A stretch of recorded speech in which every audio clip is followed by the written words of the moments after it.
교회에서 1시 30분에 출발합니다. 그래서 유가족들이만 이루와 기도 부탁드립니다. 오늘 우리에게 주신 하나님 말씀은 고린도후서 6장입니다. 고린도후서 6장 말씀을 교독하겠습니다.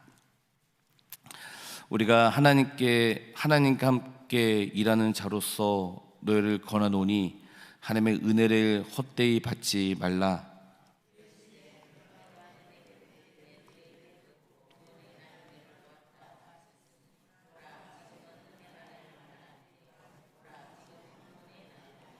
우리가 이 직분이 비방을 받지 않게 하려고 무엇에든지 아무에게도 거리끼지 않게 하고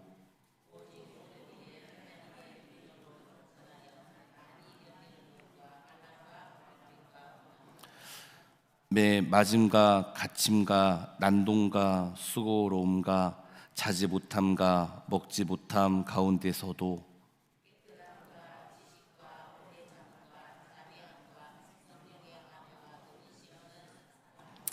진리의 말씀과 하나님의 능력으로 의의 무기를 좌우에 가지고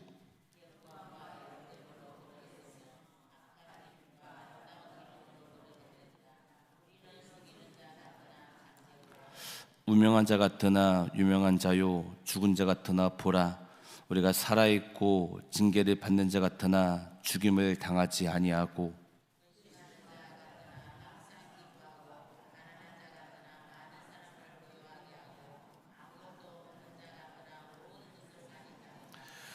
고린도인들이여 너희를 향하여 우리의 입이 열리고 우리의 마음이 넓어졌으니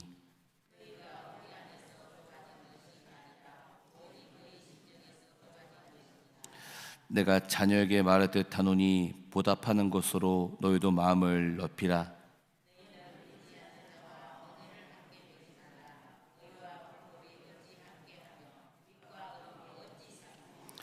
그리스도와 벨리알이 어찌 조화되며 믿는 자와 믿지 않는 자가 어찌 상관하며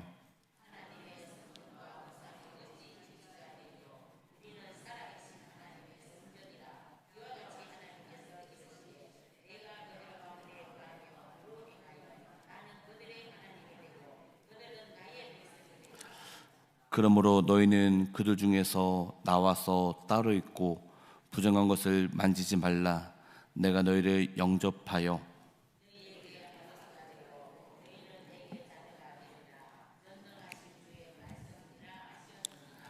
아멘. 우리 금주의 말씀 잠언 3장 9절에서 10절 말씀. 내 재물과 내 소산물에 처음 익은 열매로 여호와를 공경하라. 그러면 내 창고가 가득히 차고 내 포도즙들의 새 포도즙이 넘치리라. 아멘. 잠언 3장 9절에서 10절 말씀.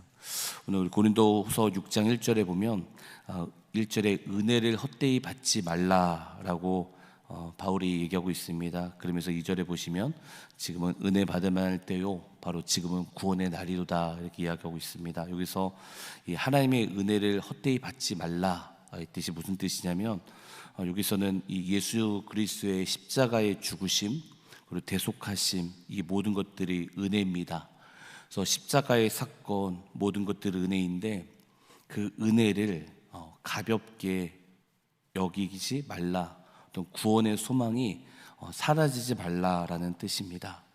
그러니까 왜 처음 사랑이 없어집니까? 하나님의 은혜를 헛되이 받기 때문에 그런 것입니다. 그래서 헛되이라는 말은 뭐 이제 이 공허하다라는 뜻이거든요.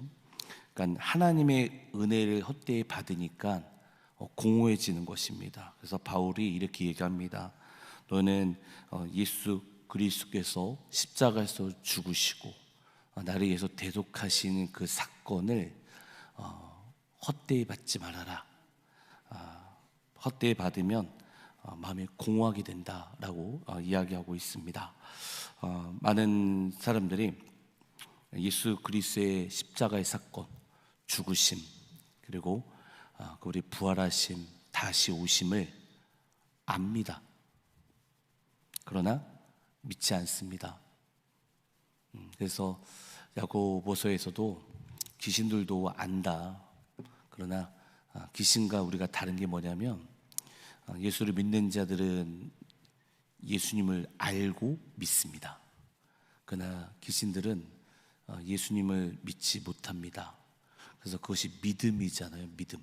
그래서 믿음은 내가 가지고 있는 것이 믿음이 아니라 하늘로부터 내려온 선물입니다. 그래서 혹시라도 우리 가운데 자기는 알잖아요. 내가 정말 내 마음에 예수 그리스도의 그 십자가의 그 대속하심, 그리고 부활하심, 그리고 다시 오심을 아는 게 아니라 믿지 못하는 자들이 반드시 있을 것입니다. 그러면 하나님께, 하나님, 저를 불쌍히 여겨주셔서 내 마음건대 믿음을 부어주시고 하나님의 그 십자가 사건이 무엇인지 알 수 있도록 저를 도와주시옵소서라고 간절히 기도해야 됩니다. 그래서 2절에 보시면 은혜 받을 만한 때요 지금은 구원의 날이로다 이렇게 있는데, 이 뜻은 이 말씀을 이사야 말씀을 인용하면서 이 하나님의 은혜는 이 은혜 받을 만한 때가 있다. 그래서 구원의 날에도 받을 만한 때가 있다, 시기가 있다라고 인용하고 있는 것입니다. 그래서 여기서 중요한 거는 시기, 때가 있다는 것입니다. 그러니까 은혜 받을 때가 있습니다. 우리가 복음을 증거할 때 많은 분들이 이렇게 이야기를 하죠. 어차피 예수를 믿으면 천국 가는데 죽기 전에 믿겠다고 이렇게 이야기하는 분들이 많은데 정말 잘못된 것입니다. 왜냐하면 은혜 받을 때가 있습니다. 그래서 하나님의 은혜를 거부하고 복음을 받아들이지 않는 사람에게 구원의 날이 될 수가 없습니다. 그 로마서를 보면은 이방인의 때가 있습니다. 그러니까 하나님이 이방인 가운데, 우리가 이방인이잖아요. 이방인의 구원의 날에 은혜를 베풀 때가 있습니다. 그리고 이제 이스라엘의 회복과 이방인의 때가 같이 돌아가다가 어느 순간에 이방인의 때가 멈출 때가 있다는 것입니다. 그래서 혹시라도 지금이 열방을 보면 정말 엄청난 속도로 복음이 증거되고 있습니다. 그래서 오늘 제가 아침에 일어나서 말씀을 묵상을 하는데, 저는 사실 마태복음 25장이 내용이 이해가 안 되었습니다. 왜 이해가 안 됐냐면 24장에 보면 마지막 때 하나님이 예수님께서 이런 징조가 있을 것이다 라고 이야기를 하십니다. 말씀을 하십니다. 그리고 나서 예수님이 그러면 너희는 어떻게 해야 되는지 25장에 준비하라, 그래서 기름을 준비하라, 이걸 말씀하셨는데 이해가 안 됐던 게 뭐냐면 10명의 처녀가 나옵니다. 근데 10명의 처녀 중에 여러분 다 알다시피 몇 명이 졸죠? 다 졸니다. 다 졸아요. 10명이 다 졸아요, 여러분. 그래서 이게 이해가 안 됐어요. 왜 10명이 다 졸지? 했는데 여러분도 분명히 예수님을 인격적으로 만날 때가 있을 거라고 믿습니다. 저도 예수님을 인격적으로 만난 적이 있습니다. 내 삶 속에서 2번 예수님 만난 적이 있었는데 2008년도에 예수님을 정말 인격적으로 만났습니다. 그래서 제 인생은 비포 애프터가 완전 구분이 됩니다. 그래서 정말 세상 사랑하는 내가 이제 예수님을 믿겠다고 하면서 모든 친구들, 모든 거 다 끊어버리고 정말 주만 바라보고 왔습니다. 근데 2008년도에 그 말씀을 보면서 정말 주님 오시가 멀지 않았구나라는 생각을 정말 많이 했습니다. 그래서 정말 제 마음의 기도에 아멘 주 예수여 속히 오시옵소서 하면서 정말 하나님을, 예수 그리스도 오심을 간절히 기도하면서 간절히 바라했던 적이 정말 많았습니다. 그런데 요즘에 목사가 되고 또 이제 부교육자도 오래 하면서도 내 마음에 그 예수 그리스도의 오심을 간절함이 사라지는 거예요. 이상하다. 그런데 오늘 마태복음 25장을 생각하면서 세상이 다 너무 어둡기 때문에 다 졸게 되는구나. 다 조는구나. 이런 마음이 딱 들더라고요. 그럼 어떻게 됩니까, 여러분? 그래서 다 졸지만 기름을 준비하는 자는 여러분 예수 그리스도 오실 때 주님을 맞이하러 가는 겁니다. 기름이 뭡니까? 여러분 영성이에요. 여러분 내 마음에 언제 주님 오실지 이런 마음에 막 갈급하고 이런 게 없을지라도 항상 하나님 앞에 머무는 시간을 여러분 가지셔야 됩니다. 여러분 세상이 뭐 어떻고 뭐 어떤 뭐 분열이 일어나고 막 싸운다 할지라도 하나님 이 어느 시간을 딱 주님과 구별하면서 이 시간을 주님께 드리겠습니다 하면서 계속 기도와 말씀으로 말씀과 기도로 하나님과 교제하는 시간을 자꾸 내 마음에 회개하며 기도하며 말씀 보며 기름을 채우는 그것이 있어야 됩니다. 세상이 이제 더 어두워질 겁니다. 엄청 어두워질 겁니다, 여러분. 그러면 이제 막 미혹이 심해질 거예요. 뭐가 뭔지도 모를 거예요.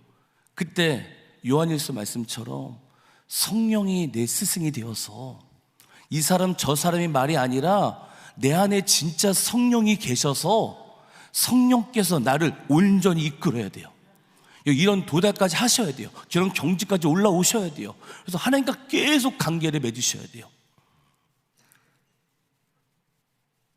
제가 말을 좀 과격하게 하지만 귀신의 음성을 들으면서 나는 성령께서 말씀하셨다 그런 거짓된 것 좀 벗어버리고 내 안에 예수 그리스도의 말씀을 가득 채워서 성령님이 진짜 내 가운데 말씀하시고 그 말씀을 하루하루 늘 기다리며 깨달으며 기름을 준비하셔야 돼요.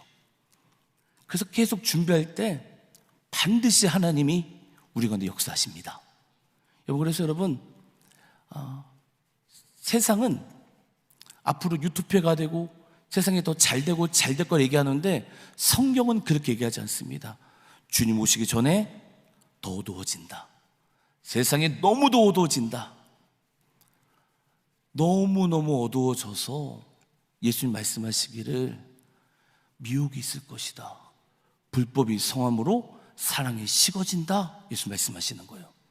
그래서 여러분 어떤 일이 있어도 주님과의 그 관계, 주님과의 시간을 항상 빼놓고 그 시간은 주님께 드리셔야 됩니다. 아멘. 네.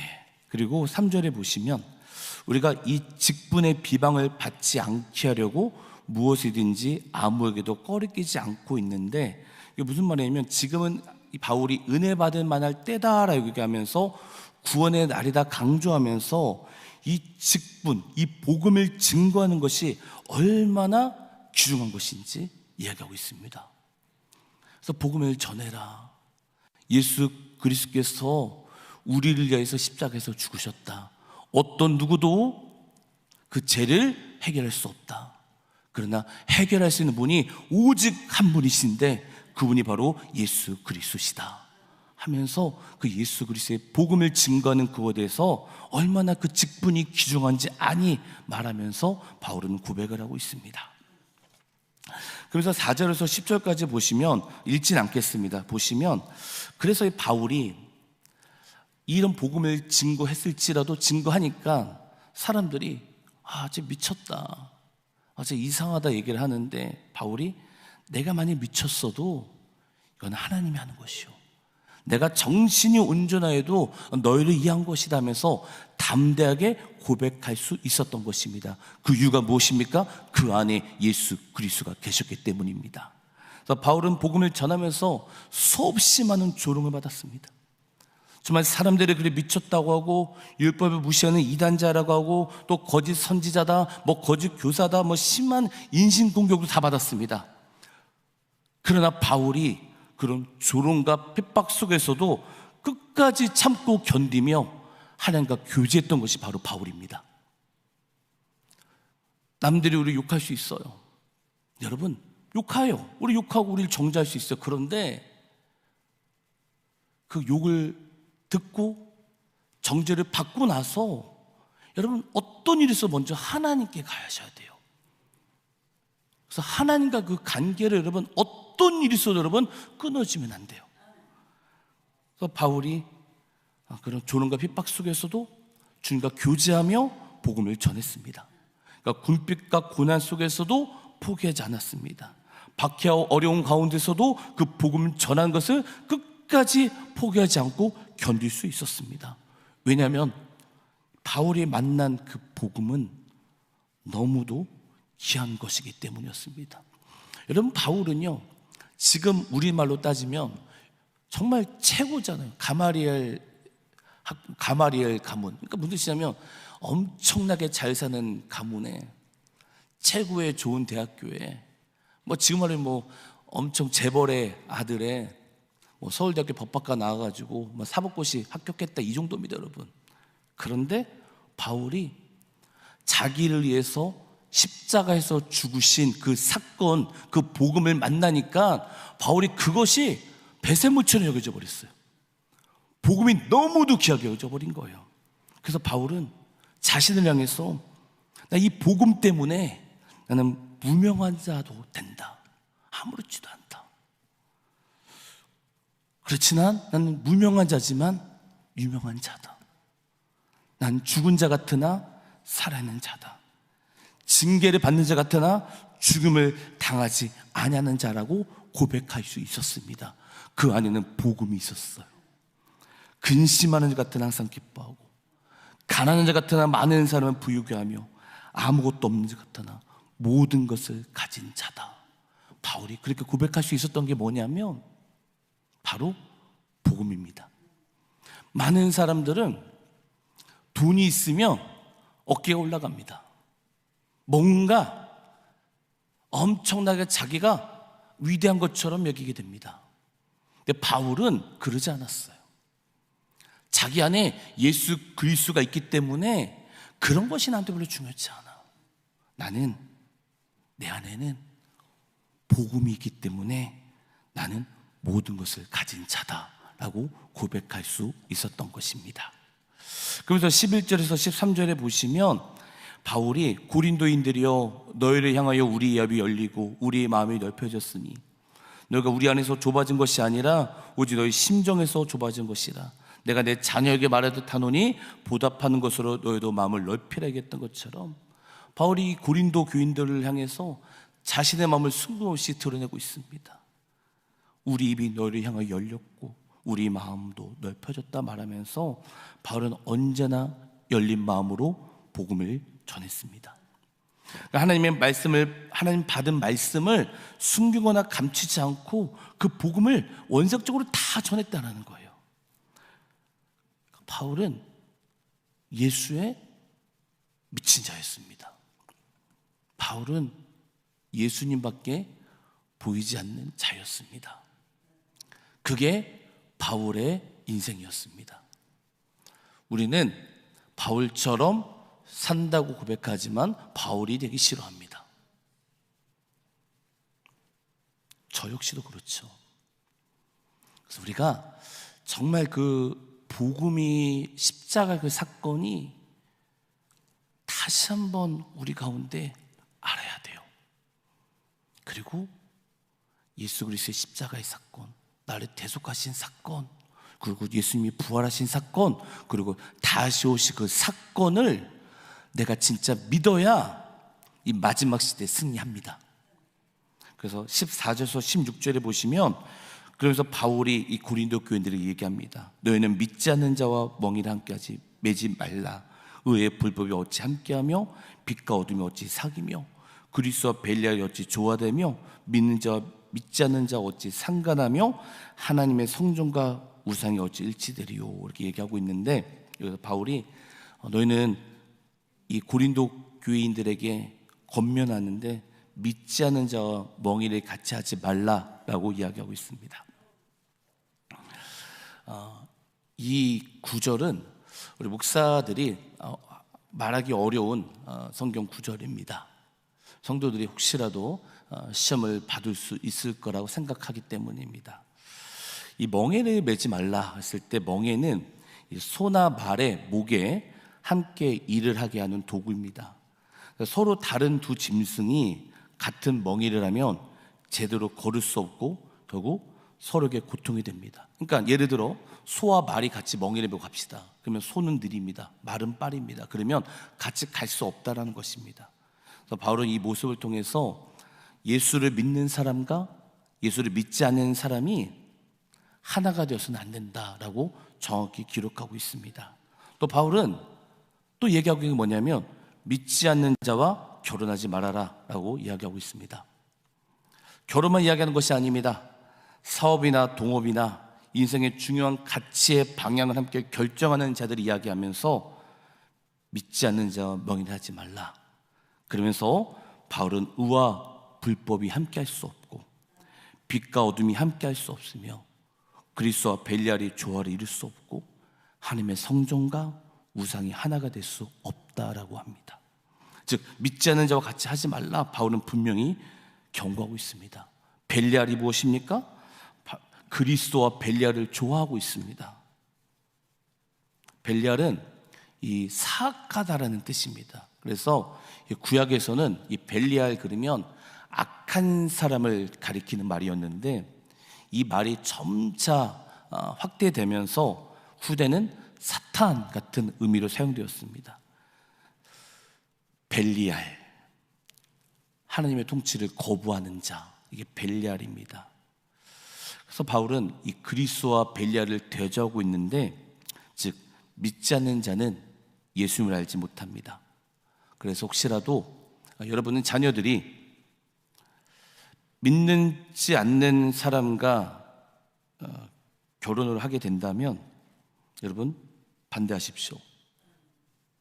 그리고 절대로 나는 그 사람과 헤어지지 못한다라고 얘기하는 사람이 있으면 그 사람이 교회에 나와서 세례를 받을 때까지 기다리셔야 됩니다.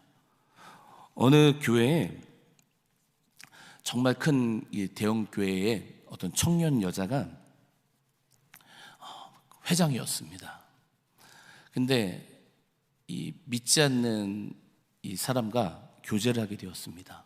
그러니까 사람들이 많이 말려요. 근데 이 남자가 교회를 나오고 새벽기도, 수요예배, 금요예배 다 나왔다고 합니다. 그래서 결혼을 했습니다. 근데 결혼을 하자마자 남자가 그다음부터 교회를 안 나오기 시작했답니다. 그래서 여자가 얘기합니다. 왜 교회를 안 나와? 그러니까 너를 얻을 때까지만 나왔어 라고 얘기합니다. 여러분 창세기를 보면은 이 하나님의 자녀들이 사람의 딸과 결혼을 해서 타락하는 일이 생기게 되었습니다. 우리가 선택할 수 있는 것도 많지만 선택할 수 없는 것도 많습니다. 그러니까 예를 들어 내가 태어날 때 부모를 선택할 수 없습니다. 그렇죠? 그러나 선택할 수 있는 것 중에 가장 중요한 것은 바로 배우자입니다. 신명기 22장 10절에 너는 소와 나귀를 겨리하며 갈지 말며 라고 되어 있습니다. 소는 정결한 짐승이고 나귀는 부정한 짐승입니다. 밭에 갈 때 소와 나귀는 걸음 속도도 다르고 함께 멍에를 맬 수 없습니다. 그리스도인들은 주님께서 주신 사명을 이루어야 됩니다. 사명을 이루기 위해서는 같은 멍에를 매야 됩니다. 소와 나귀가 멍에를 맬 수 없는 것처럼 그리스도인들이 믿지 않는 자와 결혼하면 안 되는 것입니다. 제가 정말로 좋아했던 분이 계십니다. 믿음이 너무 있으십니다. 잘 사세요. 믿음 너무 있으시고 그래요. 근데 제가 너무 실망한 적이 있었어요. 자기 자녀를 결혼을 시키는데 믿지 않는 자와 결혼을 시키더라고요. 그러면서 얼마나 내 사이가 무슨 SK 좀 막 얘기를 하는데 그때부터 제가 존경심이 확 사라졌어요. 뭐야 이거, 뭐야 이게, 말만이구나. 이런 마음이 속으로 생각했습니다. 그래서 지금 안 만납니다. 존경심이 사라져서. 여러분, 마지막 시대에 노아의 때와 같다고 얘기를 합니다. 그런데 하나님의 아들들과 사람의 딸들이 결혼하니 하나님의 영이 사람과 함께하지 않았기 때문에 하나님의 노아의 시대 가운데 하나님은 심판하십니다. 그만큼 믿지 않는 자와 결혼하는 것은 위험한 것입니다. 아멘 좀 해주세요. 네, 네. 혹시 네. 그래서 데살로니가서 4장 7절 8절에 보면 하나님이 우리를 부르심은 부정하게 하심이 아니요 거룩하게 하심이니 그러므로 저버리는 자는 사람을 저버림이 아니요 너에게 그 성령을 주신 하나님을 저버립니다. 하나님은 우리가 거룩하게 원하십니다. 그렇기 때문에 믿지 않는 자와 만나면 어떻게 거룩하며 살 수 있겠습니까? 결혼은 선교가 아닌 것 같습니다. 결혼은 한 방향으로 함께 나아가는 것입니다. 그렇기 때문에 사탄은 믿는 자들을 넘어뜨리려고 합니다. 마지막 시대 사탄은요, 예수 잘 안 믿고 교회 잘 안 다니는 사람들에게 별로 관심이 없어요. 뭐 관심 가질 필요가 뭐 있습니까? 그러나 하나님을 사랑하고 하나님을 사모하는 자들에게 사탄은 관심이 있어요. 그래서 우리는 더 깨어서 기도하며 말씀 보며 말씀대로 살아야 됩니다. 말씀을 결론을 내리도록 하겠습니다. 여러분, 십자가의 사건, 예수님이 나를 위해서 죽으시고 그리고 부활하셨고 다시 오신다, 이 사건 여러분 아는 것에 플러스 믿으십시오. 믿음은 누구 겁니까? 하나님의 선물입니다. 그래서 기도하셔야 돼요. 하나님, 저에게 믿음을 부어주시옵소서. 두 번째입니다. 혹시라도 자녀들이 결혼할 정년기가 있습니까?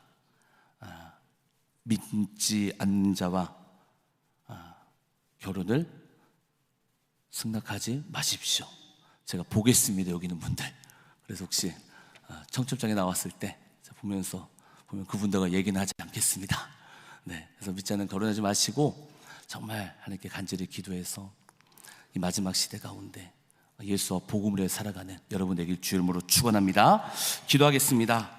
하나님 감사합니다. 주님을 사랑해서 이렇게 교회 나와서 이렇게 예배드리게 하심을 너무도 감사합니다. 우리 성도님 한 분 한 분 주의 손 올려드립니다.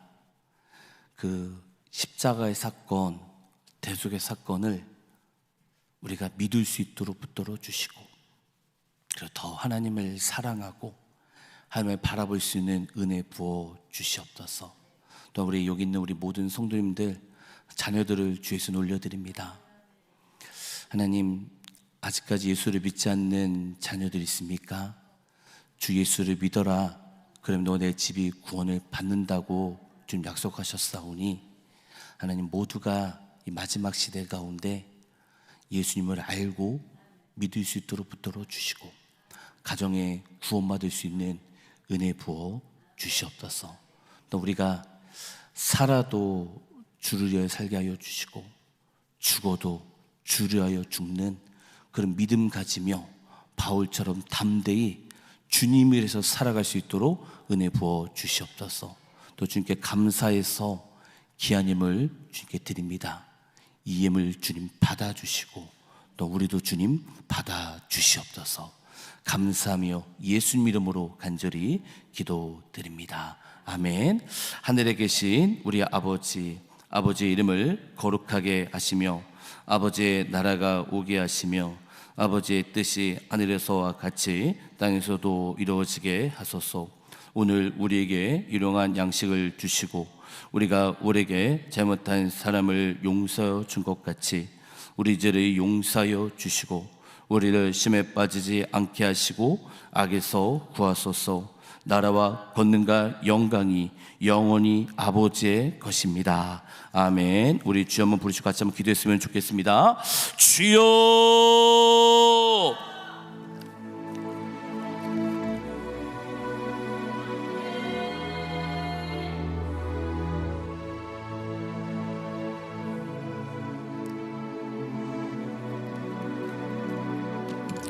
하나님 아버지 감사합니다. 이 시간 이렇게 새벽에 주님께 나와서 하나님께 교제하며 함께 기도할 수